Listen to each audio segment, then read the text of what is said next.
Welcome to the 65th A.W. Mellon Lectures in the Fine Arts. In this six-part lecture series entitled The Thief Who Stole My Heart, The Material Life of Chola Bronzes from South India, circa 855 to 1280, art historian Vidya Dehejia discusses the work of artists of Chola India, who created exceptional bronzes of the god Shiva, invoked as Thief Who Stole My Heart. Graceful, luminous sculptures of high copper content portrayed the deities as sensuous figures of sacred import. Every bronze is a portable image carried through temple and town to participate in celebrations that combine the sacred with the joyous atmosphere of carnival. In these lectures, Dehejia discusses the images as tangible objects that interact in a concrete way with human activities and socioeconomic practices. She asks questions of this body of material that have never been asked before, concerning the source of wealth that enabled the creation of bronzes, the origin of copper not available locally, the role of women patrons, the strategic position of the Chola Empire at the center of a flourishing ocean trade route between Aden and China, and the manner in which the Cholas covered the walls of their temples with thousands of inscriptions, converting them into public record offices. These sensuous portrayals of the divine gain their full meaning with critical study of information captured through a variety of lenses.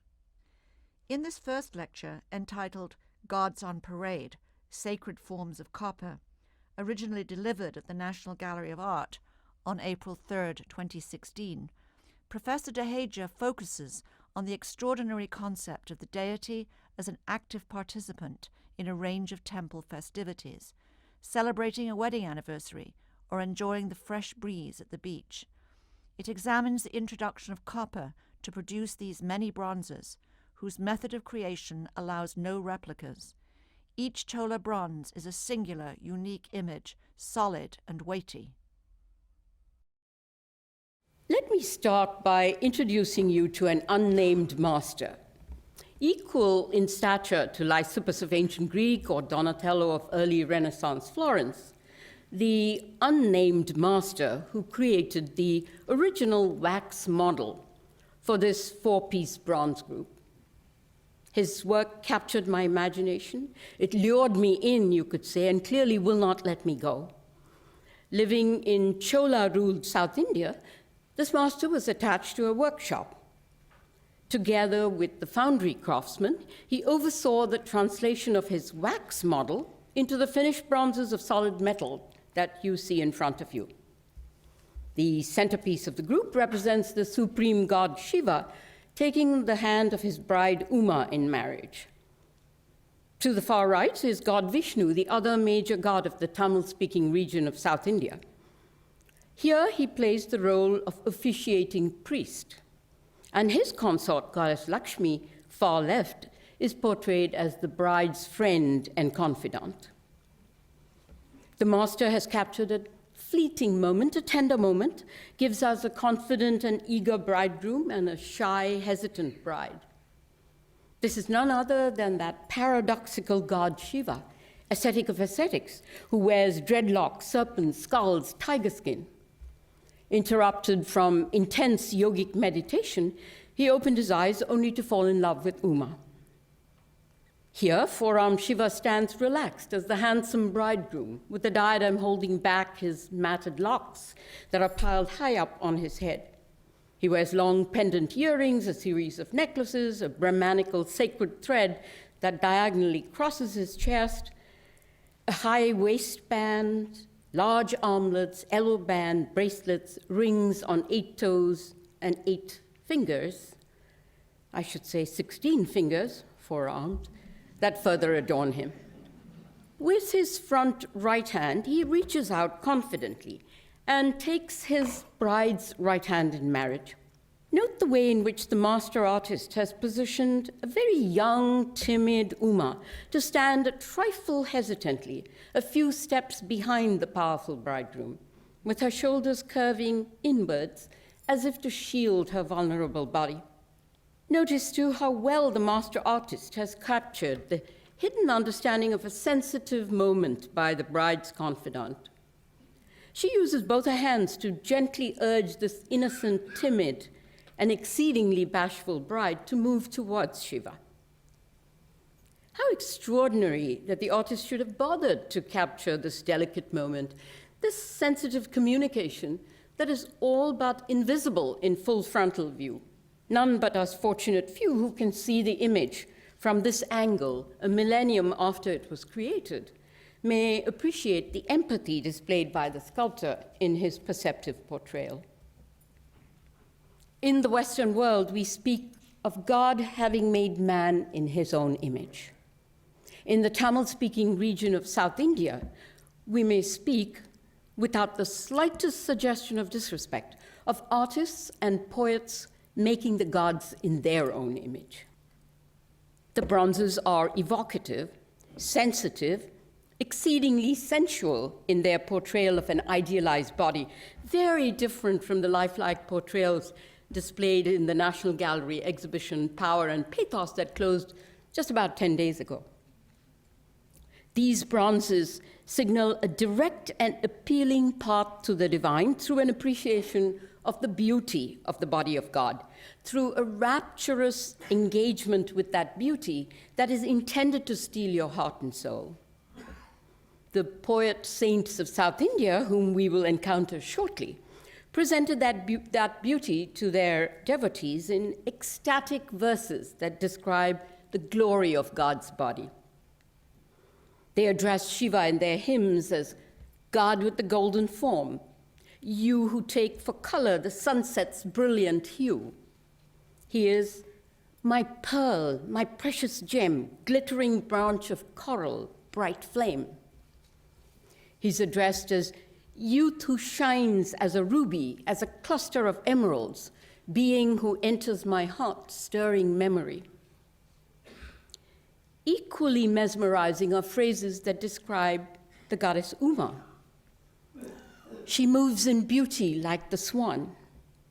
Her flawless gait marks the peacock's grace. She has feet soft as cotton down, waist small like gathered lightning, breasts fresh as newborn lotus buds. The path of beauty applied also to God Vishnu. One of his saints exclaims, his beautiful red lips, they have stolen my heart. His lovely large eyes with their long eyelashes, truly they have made me mad. Artists creating bronzes during the Chola period translated this poetic ecstasy into the exquisite images that we will examine in the course of our 6 sessions together. In the context of Indian devotional worship, the sacred and the sensuous may be viewed as a continuum, not as two concepts that are divorced from one another.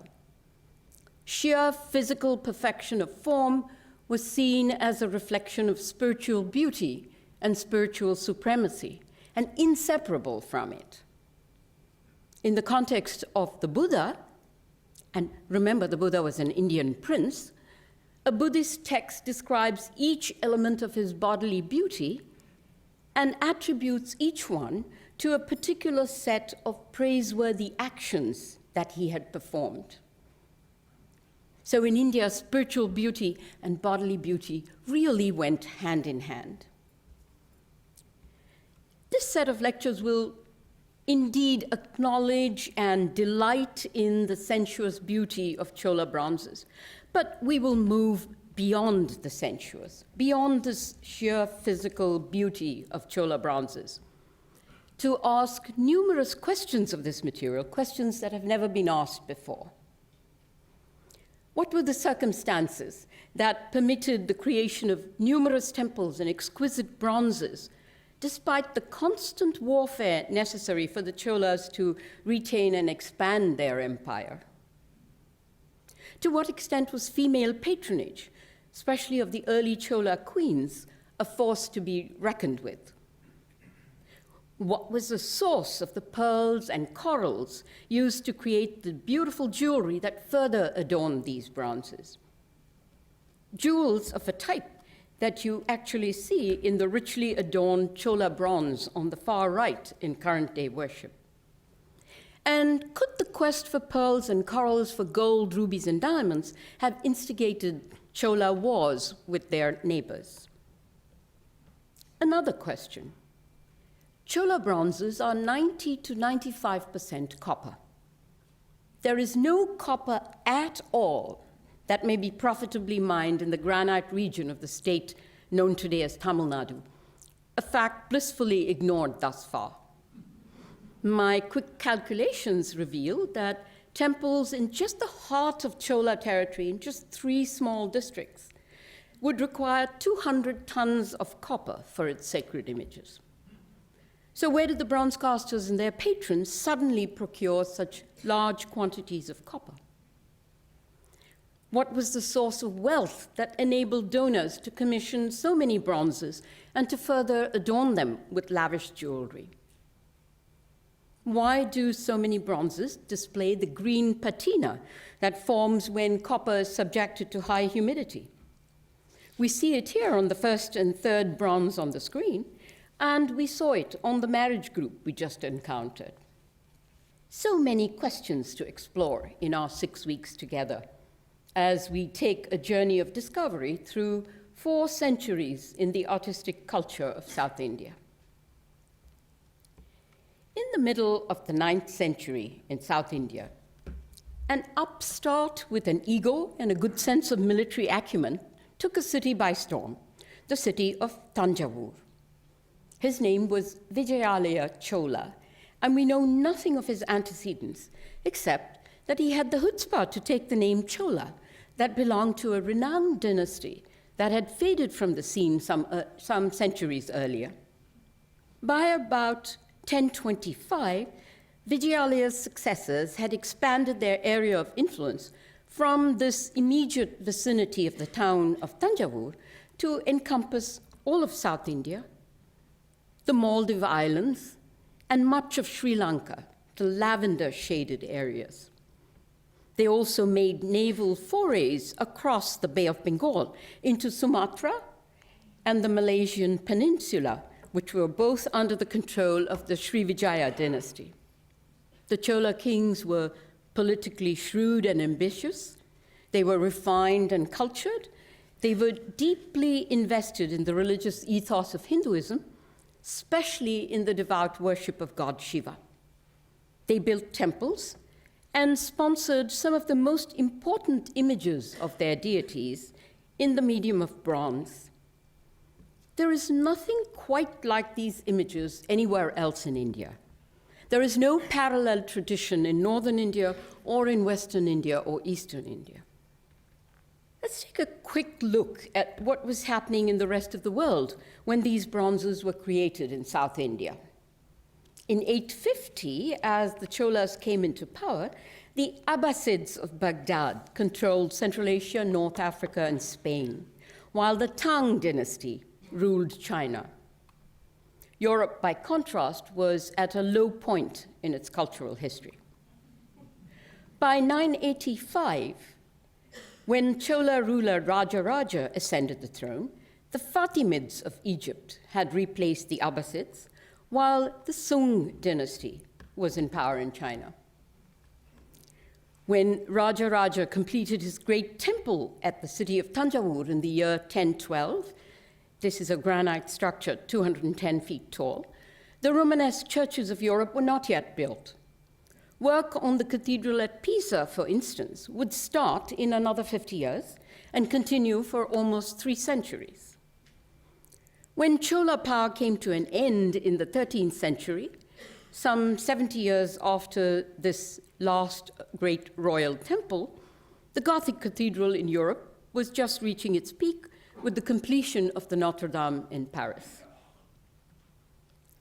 Throughout the 4 centuries of Chola hegemony, their heartland remained territory along the sacred river Kaveri in the low-lying Tamil-speaking country of South India. This is a rich, luscious land of rice fields, interspersed with coconut groves, banana plantations, and sugarcane fields. an area where the very idea of a forest or of barren land is unknown. Villages and towns dot the region, being separated one from the other by no more than 2 or 3 miles. And each village and town had its own temple that was the focus of activities. Religious, yes, but also social, economic, and political. Dozens of stone temples of graceful proportions and of moderate size like this were built in the delta of the Kaveri River during the 1st century of the Chola presence. Each consists of a small square sanctum housing a stone image of the deity, with a modest tower that rises on average to a height of 25 feet. In front of the sanctum, as you see, is a flat-roofed hall to accommodate a few devotees. Slender images of gods and devotees adorn the exterior walls. What is quite extraordinary, quintessentially Chola in fact, is the manner in which the temple walls are covered with inscribed records pertaining to the temple in the Tamil language and the Tamil script. The largest number of these inscriptions speak of gifts to the temple, of bronzes, of jewelry, of lamps, of land. But they also record items like the remission of taxes on gifted land, the repair of canals and sluices on temple lands, and even thefts of temple jewels and the judgment passed on offenders. Additionally, each temple possessed an entire set of bronze images, anywhere from 10 to 45 in number, depending on the wealth and generosity of the donors supporting the temple. There were as many as 66 bronzes in a royal temple. These bronzes are exclusively portable images, intended to be carried in procession through temple and town during the festivals celebrated in these temples. Each Chola bronze has holes, sometimes circular, sometimes square, either in its lotus-shaped base or in the lower pedestal. And frequently, it also has lugs against the 4 ends of the pedestal, so that poles, carrying poles, may be threaded through them. In the case of small bronzes, these poles rest on the shoulders of those who carried the images in procession. With major heavy bronzes like these two, and certainly with the marriage group with which we started today, shorter poles would be used to secure the images onto the backs of a range of wooden animal vehicles. These would be placed on top of carts and wheeled along as part of the procession, much in the manner of floats in today's parades. But you may ask, why portable images at all? Sometime during the 6th or 7th century, well before the emergence of the Cholas, the emphasis in the Tamil country shifted from the immovable stone image occupying the sanctum of the temple to portable festival images that now became a vital part of the religious life of the Tamil people. In a Shiva temple, that immovable sanctum image was always this aniconic stone linga, the symbol of God Shiva. In all other parts of India, the immovable stone image remains the sole focus of Hindu temple worship. But Tamil India came up with an innovative concept, a novel visualization of its deities. Like royalty, or like the Pope for that matter, the deities were visualized as giving audience, inspecting temple premises, celebrating birthdays, commemorating wedding anniversaries, setting out on festival processions to the beach or the riverfront or a coconut grove. Homage continued to be paid to the sanctum image, which was known as the original image, the core image, the root image, Mula Vigraha. But now, portable deities became crucial to Tamil worship. On the left, Uma in a museum. On the right, it could be the same Uma, though it isn't, fully decked and adorned as she is carried around the town. And do notice the added ornamentation in the form of sumptuous gold jewelry inset with rubies, corals, and pearls. The bronzes created by artists during the Chola period are indeed exquisite forms. but they are more than mere epitomes of beauty. They played a fundamental role in the ritual and social life of the citizens, a role as crucial today as it was during the Chola period. As portable processional images, Chola bronzes are vital for the performance of ritual festivities that are facilitated and conducted by a range of temple functionaries. But the success of a festival depends equally on the active participation of the citizens of that town or village. True, these festivals are sacred observances that require the engagement of temple priests, but the festivals also partake of the nature of carnival. For instance, consider this festival in which the bronzes of Shiva and his consort, together with his ritual weapon, the trident, are taken for a dip in the waters of the ocean or in river waters if the ocean is too far away. This is celebrated each year in the lunar month of February-March. This year it was held on February 22nd. The winter chill of the 70s in Tamil Nadu has departed, and believe me, the 70 degrees brings out sweaters and shawls in Chennai. The sharp heat of April of the high 90s is yet to come, and it's a day for everyone to accompany the god to the beach for their own dip in the waters. At least they will wade in the waters. And in Chennai today, the images from the town's main temple are taken in procession to the marina, this grand beach of Chennai. The god is not as you see him here. He is richly adorned with silks and jewels, with flower garlands, aromatics, is accompanied by musicians and dancers. The citizens, too, wear their finest garb. They enjoy the celebratory food prepared for the festival in the temple kitchens, and they partake in the joyous, light-hearted atmosphere that such a festival promotes. Chola temples frequently carry detailed instructions in their inscriptions regarding these celebrations.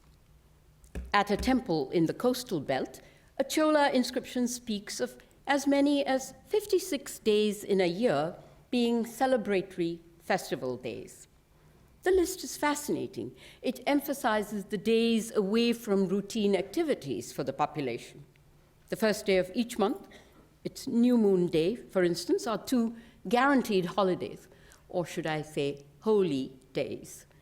Additionally, the full moon days, as you see, of 5 of 12 months were days of celebration, as were 2 days of an eclipse.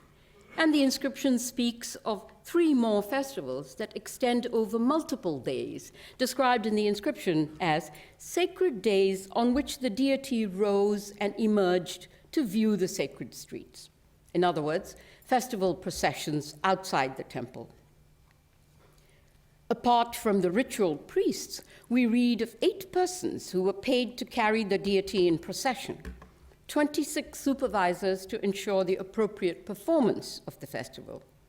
Additional help included a washerman to wash sacred clothes, a potter for the temple kitchens, an accountant. There is a lengthy list of monies to be dispensed to various members of the temple staff, and the list ends on a practical note: 3 coins for unaccounted items, extras, and waste. Far from being a drain on the economy, temple festivals actually served to redistribute wealth. Temple kitchens prepared food that was distributed to temple employees and to anyone who joined the festival. The infrastructure of the area was improved since roads were widened or they were newly constructed to accommodate temple processions. The productivity of the region was enhanced. The profile of temple and patron were elevated. Here's one record from the dozens I could cite. In the year 1146, a new road was constructed to take a temple bronze in procession to the Kolidam River. 750 coconut palms were planted on both sides of the road, and we read that the income derived from the sale of the coconuts was to be used for a variety of temple expenses, including oil lamps to illuminate the premises. Temple festivals were also occasions for the performance of music, dance, and drama. Inscriptions speak of grants of gold and rice and clothes to performers who enacted scenes from a dance drama during major festivals. The bronze images carried in procession are specific to each festival. For instance, the bronzes used for the annual celebration of the marriage of Shiva and Uma must reflect the ritual involved by portraying Shiva taking Uma's hand in marriage, like this. It may not be just any image of Shiva and Uma standing beside each other as a loving couple, like this one. For the 10-day annual festival celebrated across the Tamil country, the featured image is a seated group of Shiva and Uma, together with their infant son Skanda, and this group is preceded by their elder son, the elephant-headed Ganesha, whom we encountered a few minutes ago. So the need for an entire series of bronzes of Shiva in his various manifestations becomes evident. At the end of each festival, the featured bronze is set aside in a hall adjoining the sanctum until it is needed for the same festival in the following year. There is an amazing continuity of some 1,400 years in this festival cycle, from at least the 7th century into the present day, as you see with this richly adorned bronze, adorned with jewels, with pearls, rubies, gold. In a way, nothing much has changed, and yet it has, in that huge Sony television screens are placed outside specially popular temples so that the masses who gather to participate in the celebration, there's been this vast population explosion, may view the proceedings from outside the temple walls. Today, at the important temple town of Madurai, the celebration of the marriage festival attracts such massive crowds that the temple has taken to broadcasting the proceedings on television, taking the event into every home, where elderly and infirm, as well as toddlers, may comfortably watch the proceedings. In today's talk, I'm going to focus on 3 items. First is the changing concept of the deity reflected in these festivals, a concept that necessitated the creation of portable images. Second, we will explore the novel introduction of copper that made possible Chola bronze images. And third, we'll examine the process of creating these images that use the direct lost wax process that results in solid, heavy metal images. We'll see that the master's original wax image is melted away, the clay mold is broken open to release the metal image. Each Chola bronze is a unique piece that cannot be replicated. A caveat is in place, I think, before we continue. Chola India carries place names, words, terminology that will be familiar to some of you, but utterly unfamiliar to most. Just allow the polysyllabic names of towns and temples to wash over you. I'll explain any term that's critical. The important part of the story is to ignore the tongue twisters, and honestly, some Tamil names are just that. What is critical is the quality of the bronzes, the significance of the ideas I propose, and the relevance of the questions that I will raise. So let me introduce you to a group of holy men and women who lived between the years 500 and 800 of this era, whom we can call saints. Unlike the saints of the Western tradition, these were not lone solitary hermits. Several traveled together. They were not renunciants. Several were married. They were not intercessors between devotees and God. Hagiography gives us 63 saints devoted to Shiva, 12 saints dedicated to God Vishnu. 3 of these 63 saints of Shiva caught the popular imagination, and they came to be known as the revered 3, Mover. They lived prior to the creation of our bronzes, and between them, the 3 composed 700 hymns that comprised the sacred liturgical body recited in the Tamil temples. By the Chola period, the saints had entered the repertoire of temple bronzes, as you see here. They themselves had become objects of reverence. Their hymns rarely expound philosophy. Rather, they extol the feats of Shiva, and they speak repeatedly of Shiva's irresistible beauty. It is child Saint Samandar's very first hymn that opens the entire Tamil canon, and its very first verse that addresses Shiva as thief who stole my heart, yen ullam kavar kalvan, the title that I chose for this series of talks. During the lifetime of these saints, they lived roughly 600 to 800.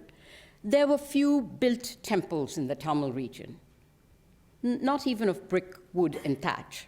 Instead, worship centered on sheltered sacred sites, often in a village square beneath a sacred tree. The saints traveled from one sacred site to the next, usually no more than a few miles apart, and they sang of the specific forms assumed by Shiva at each site where he was enshrined. So they located Shiva, for instance, under a sacred banyan tree. The town later was called Sacred Banyan Tree, Alangadu, in a square where peacocks dance, Mayiladuture, in a grove where monkeys play, Kurangaduture. In other words, they gave Shiva a local habitation, a local Tamil habitation. Now, this had crucial significance. Indian myth, as narrated in classical Sanskrit texts, speak of Shiva as the god of the snowbound Himalayan mountain of Kailas to the far north of this region. The Tamil saints relocated Shiva to the lush and humid plains of the Tamil country, and they praised him in the local Tamil tongue. These same hymns frequently describe festivals at these sites, in which portable images of deities were carried in procession. Here's a verse from a hymn of Saint Upper, the saint in the center of this screen, that provides a vivid picture of the festival cycle in the late 7th century. Shiva goes on his rounds amid the glitter of a pearl canopy and gem-encrusted golden fans. Devoted men and women follow him, along with ascetics in bizarre garb. Such is the splendor of festival day in Arur, our Lord's town. A verse from child Saint Samandar on a temple procession speaks of the temple car that continues to play a central role in festival processions, with the bronze images today placed right up on top, like a float in today's parades. The Lord of the shrine in Narayur goes resplendent in ceremonial dress, as his devotees and perfected sages sing and dance his widespread fame. And the sound of festival drums beaten in the streets where the temple car is pulled spreads on every side. There were no processional bronzes in the 7th century when these hymns were composed, and early images were most likely created of wood. We have some inscriptions, one, for instance, of the 3rd century, that speaks of the dedication of a wooden image of 8-armed Vishnu for a temple sanctum in the adjoining state of Andhra. Festival images were ritually bathed with a variety of liquids, including milk, honey, and Kaveri water. They were dressed and adorned. With repeated anointing and bathing, such wooden images would need frequent replacement. And with wooden images, one appreciates even more the need for soft silk drapery, rich jewelry, colorful, fragrant flower garlands. These 3 revered saints lived during the time of the Pallava dynasty that was in power in South India before the Cholas, just before the Cholas came on the scene. The Pallavas did not create large processional bronzes, only small bronzes for personal devotion, like this standing Vishnu image, seen here within a cabinet drawer, you see the edge of the drawer, and measuring no more than 8 inches, inclusive of its pedestal. Pallava processional images clearly continued to be created in wood.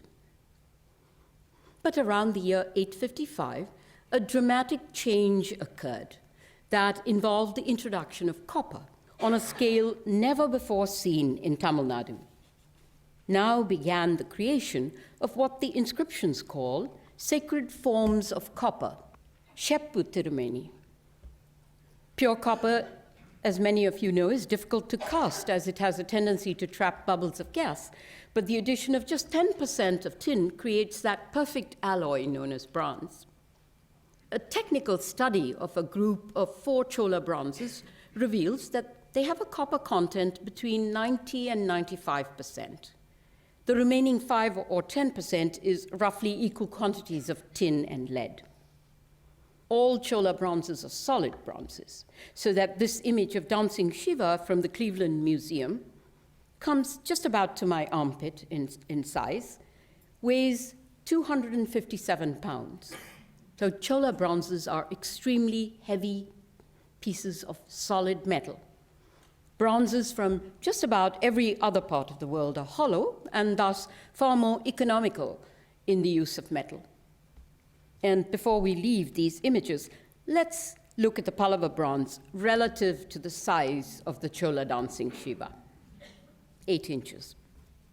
In the course of the last 2 years, I've discovered that no one has a clue regarding the source from which copper was obtained to create these many Chola bronzes. There is none in Tamil Nadu, absolutely none.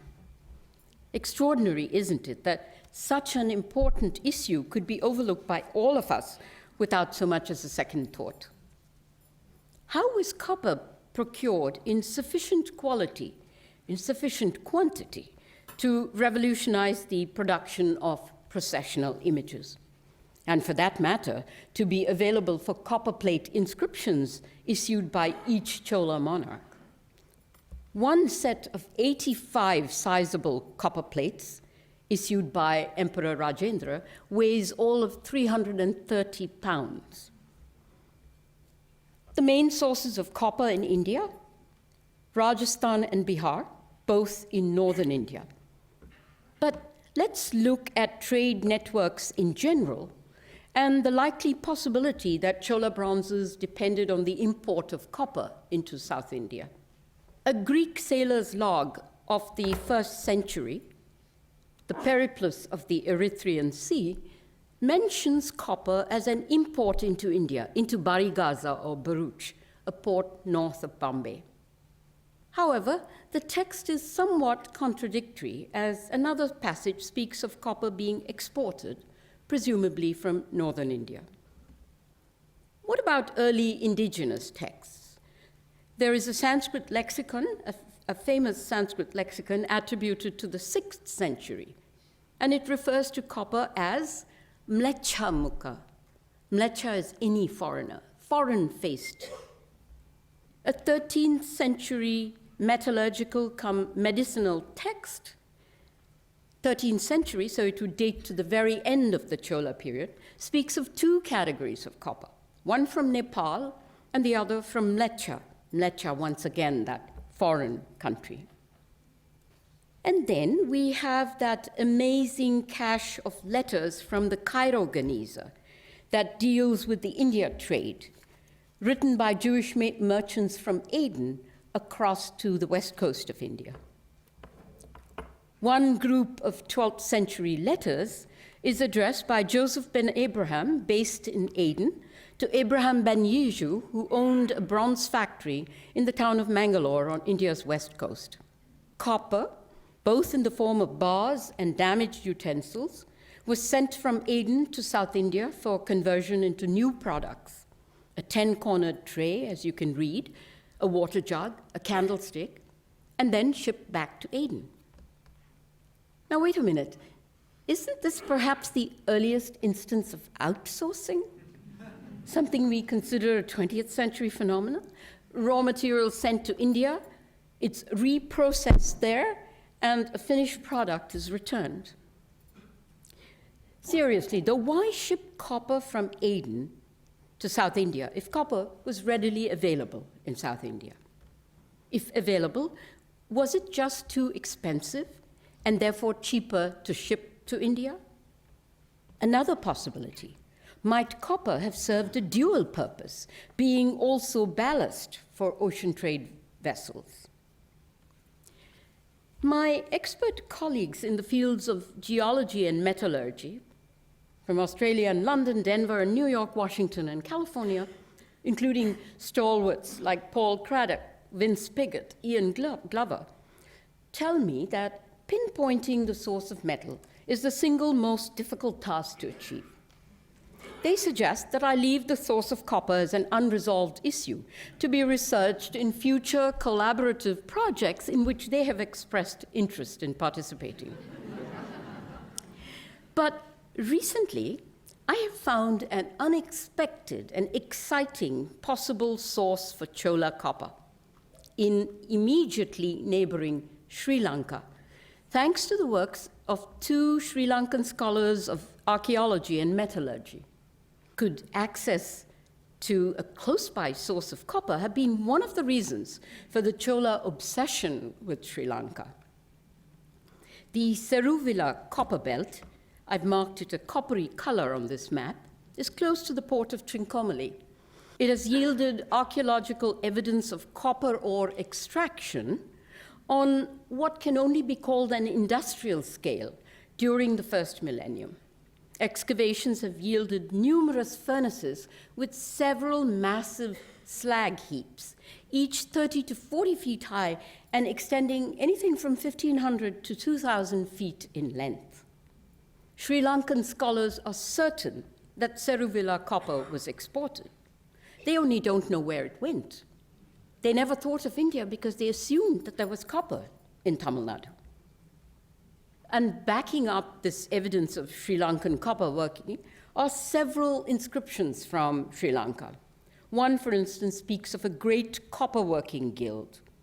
Another refers to a minister who invested in a copper company and donated the dividends to a local Buddhist temple. And we have a Sri Lankan text on the Buddha's relics that refers to a copper port. So where are we with this exciting possibility? I've been able to persuade 3 US museums to provide samples from a few select Chola bronzes to attempt a non-invasive test of trace elements. It's called an ICP, stands for inductively coupled plasma. Don't ask me to explain that one. Sri Lankan Seruvilla copper has a clear signature, a cobalt nickel signature, that may prove conclusive in such testing.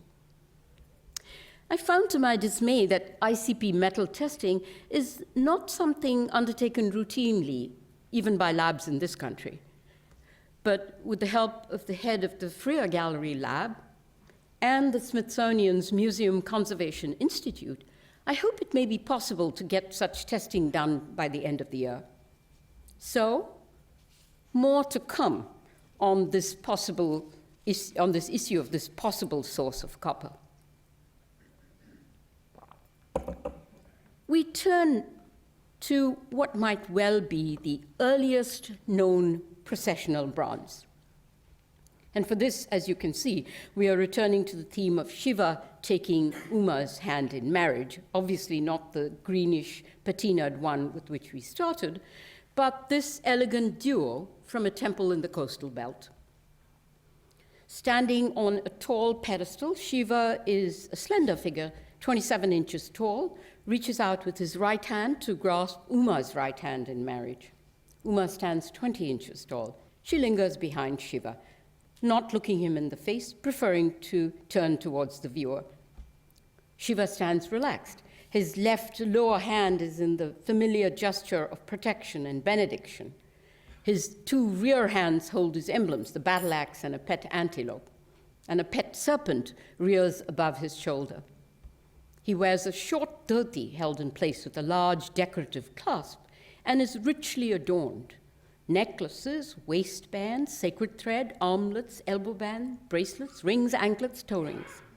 His matted locks are piled high on his head and held in place by a diadem as he stands resting his weight on his right leg.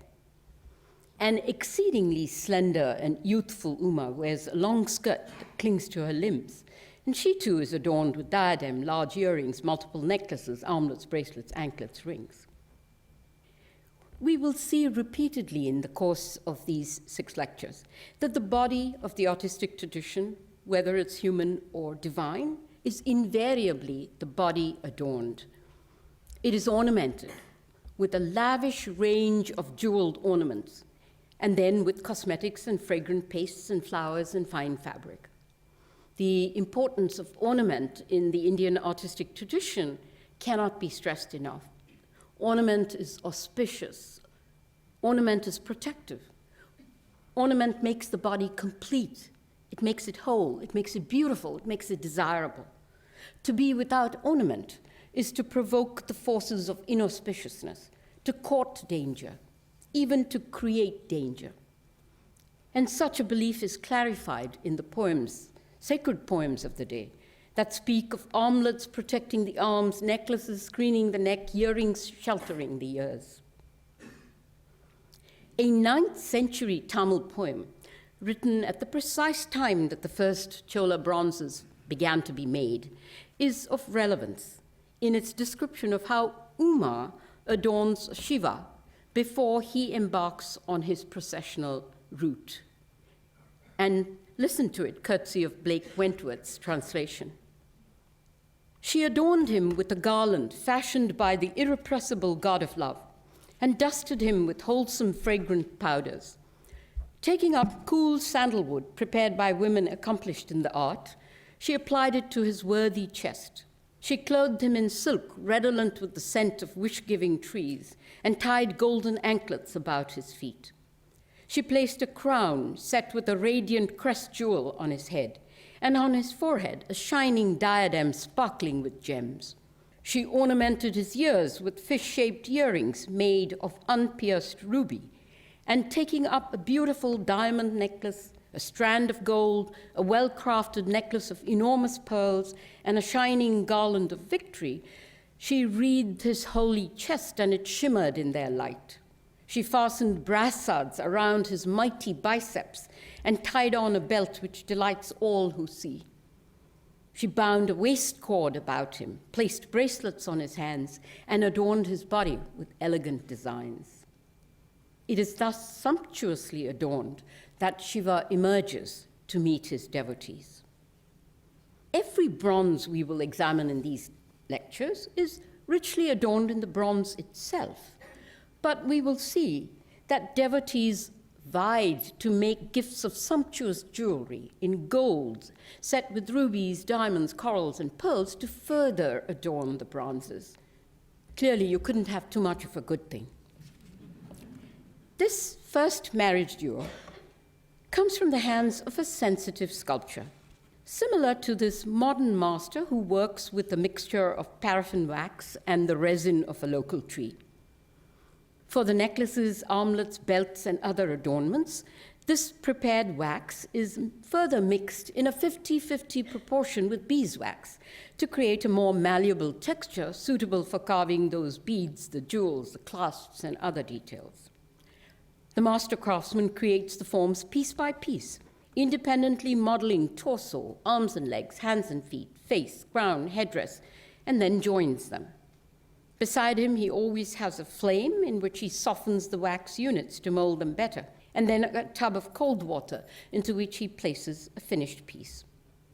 When satisfied with his work, the artist adds wax struts to connect arms and legs to the torso, and lets it settle in a bath of cold water, overnight for a small image as you see on the right, several days for large pieces.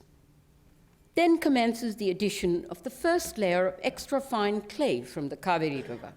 A craftsman I was watching emphasized that if this first layer is expertly and delicately applied over every portion of the wax image, the final bronze will emerge to perfection. It will reflect accurately the work of the wax master. Only a few of us, he said, are entrusted with this critical job.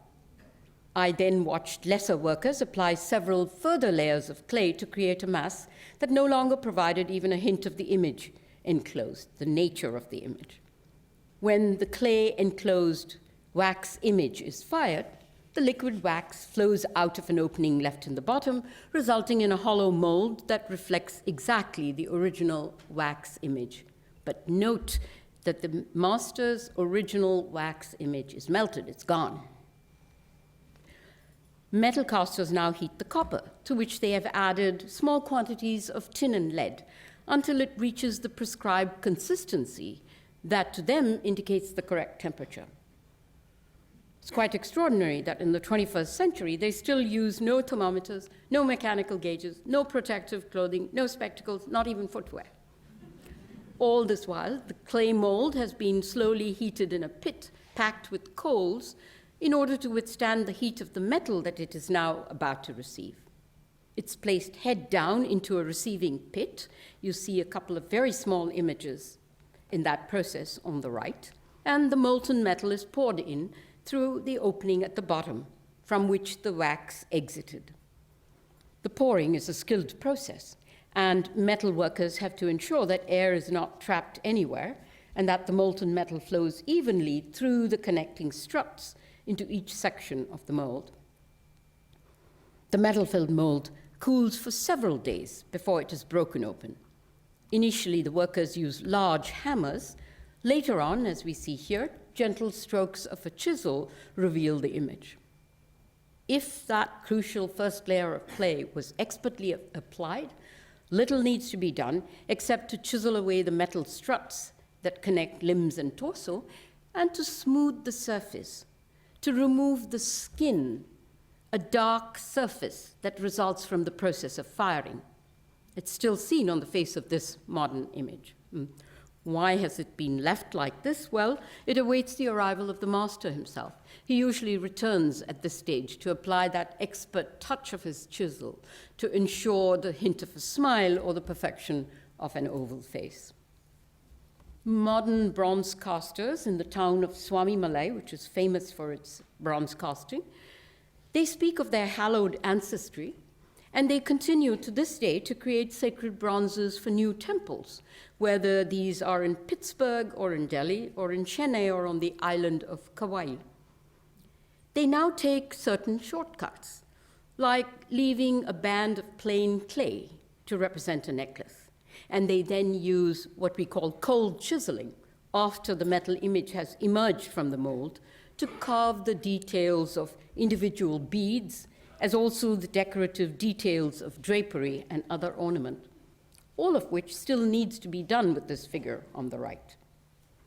The relative sharpness created by extensive cold chiseling reveals itself to the eye and, of course, to the touch, as distinct from the softness of details created in the wax itself that one encounters on genuine Chola bronzes. All Chola bronzes are the product of this direct lost wax process, in which the mold must be broken to release the image. There is no mold left to be reused, so each Chola bronze is a single, unique piece. Of course, the wax modeler could create a closely similar piece for another patron. He would model it once again from scratch in wax, but multiples or replicas are just not possible with the Chola process. By contrast, bronzes from the Greek and Roman world and Renaissance bronzes, or Rodin bronzes for that matter, are cast hollow. And in this indirect lost wax process, the original model is retained. You can see the hollow bronze from the Greek world here. So the original model is retained, it is preserved, it is reserved, specifically for the creation of replicas and multiples, as indeed you see with modern, new Rodin bronzes. And it's likely that most of you in my audience are familiar with this Greek-Roman process, so I shall not go into it in detail. Just to remind you that molten metal is poured into a slim, hollow clay matrix that results in a hollow metal image that is frequently no more than 0.4 of an inch thick.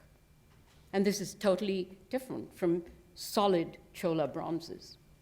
The Uma bronze you've been looking at, it's 3 feet tall, weighs 93 pounds, and this Shiva Uma bronze, together with its pedestal, weighs 240 pounds.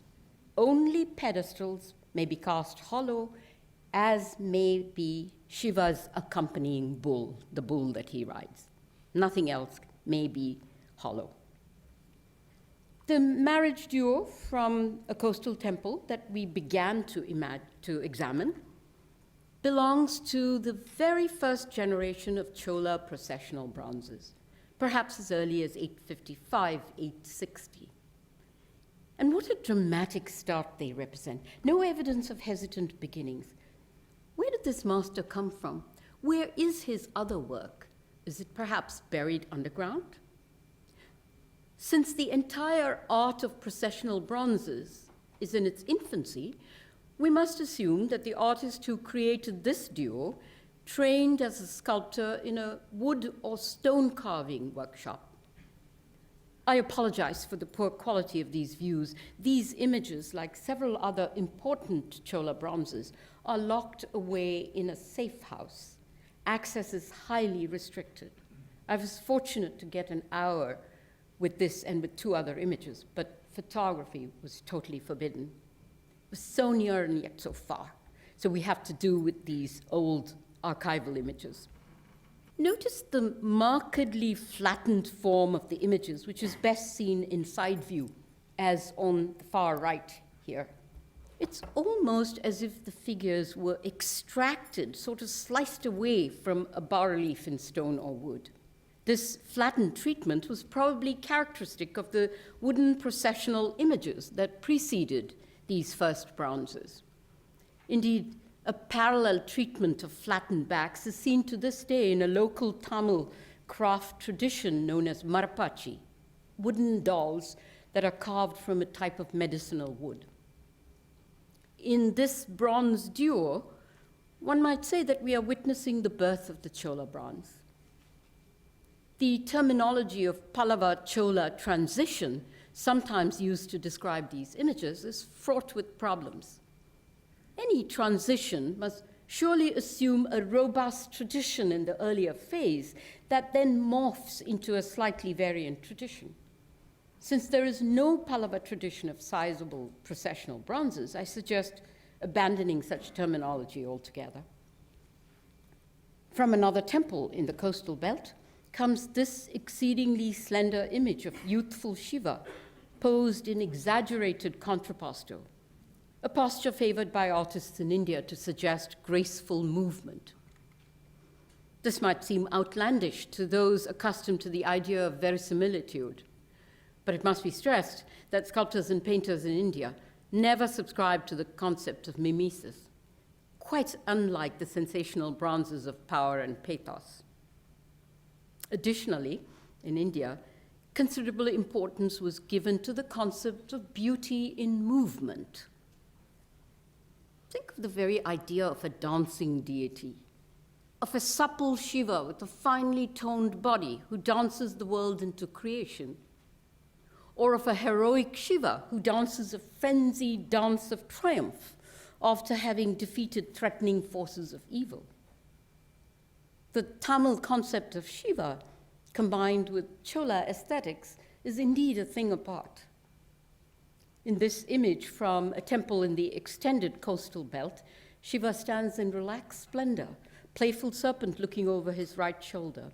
And I would place the image somewhat after the marriage duo we just examined, perhaps around the year 875. Time today for only one more bronze, a dated image of goddess Uma from a small coastal temple, the work of another talented early sculptor. Perfect oval face with a hint of smile, supple form, gentle soft curve to her full breast, slender hips that could be thought of as wide only by comparison with a waist that is oh so narrow. Remember the saint's description I quoted, waist small as gathered lightning. An inscription on its circular base tells us it was created in the 11th year of Parantaka Chola. That corresponds to the year 917. But no, it's not a royal commission. The inscription gives us the name of the donor, who appears to have been an official. Several significant bronzes, including the 3 early masterpieces we just examined, were created for temples along the coastal belt, extending roughly 65 miles north-south along the Bay of Bengal. It comprises the delta of the Kaveri River and 4 port towns that were clearly of strategic importance to the early Chola monarchs who were newly established in the Kaveri Delta. I conclude with a reminder of the captivating beauty of Shiva. Child Saint Sambandar's first song and its very first verse, with its description of Shiva as the thief who stole my heart, is familiar to many in the Tamil-speaking area. It's not something remote, written, and difficult of access. They can recite it pretty much in the same way in which Christians, say Church of England Christians, are familiar with the 23rd Psalm. The Lord's my shepherd, I'll not want. He makes me down to lie. In pastures green, he leadeth me the quiet waters by. It's as familiar to them as that. Here is Samandar's first verse in its original Tamil. Todudaya Sheviyan, Vidayeri, or tu venmadi shudi, Kadudaya Shudalai Podipushi, Yen Ullam Kavar Kalvan, the thief who stole my heart. It is to bronzes of such an entrancing Shiva and to the Kaveri Delta that we will return next week. Thank you.